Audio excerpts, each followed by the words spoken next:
విజయనగరం జిల్లాకు ప్రాతినిధ్యం వహిస్తున్న మంత్రి కొండపల్లి శ్రీనివాసరావు మంత్రిగా ఉండి జిల్లాకు వరగబట్టిందేంటో చెప్పాలని AP Congress committee OBC chairman సొంటి నాగరాజు ప్రశ్నించారు. జిల్లా పర్యటనకు వచ్చిన ఏపీసీసీ ఓబీసీ కమిటీ చైర్మన్ సొంటి నాగరాజు జిల్లా కేంద్రం విజయనగరంలో గల డీసీసీ కార్యాలయంలో డీసీసీ అధ్యక్షుడు విద్యాసాగర్ అధ్యక్షతన కాంగ్రెస్ నాయకులు అనుబంధ ఓబీసీ నాయకులతో సమావేశం నిర్వహించారు. తామే హీరోలమని చేసిన బొత్స వంటి వైసీపీ నాయకులు ప్రస్తుతం ఎక్కడున్నారో తెలియడం లేదని ఎద్దేవా చేశారు.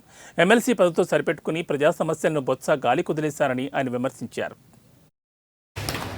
డీసీసీ గారు ప్రపోజ్ చేశారు, అలాగే 7 నియోజకవర్గాల వారు కూడా ప్రపోజ్ చేయబట్టి ఈ రోజు నుంచి ఓబీసీ చైర్మన్ గా కొనసాగుతారని, మరి రానున్న రోజుల్లో బీసీలకి గ్రామ స్థాయి నుంచి జిల్లా స్థాయి వరకు బలోపేతం చేసే బాధ్యతలు ఆదేశాల మేరకు 26 జిల్లాల్లోని బీసీలని కాంగ్రెస్ పార్టీని బలోపేతం చేసేందుకు కాంగ్రెస్ చైర్మన్గా ఓబీసీ చైర్మన్గా మొట్టమొదటిసారిగా మరి విజయనగరం రావడం జరిగింది.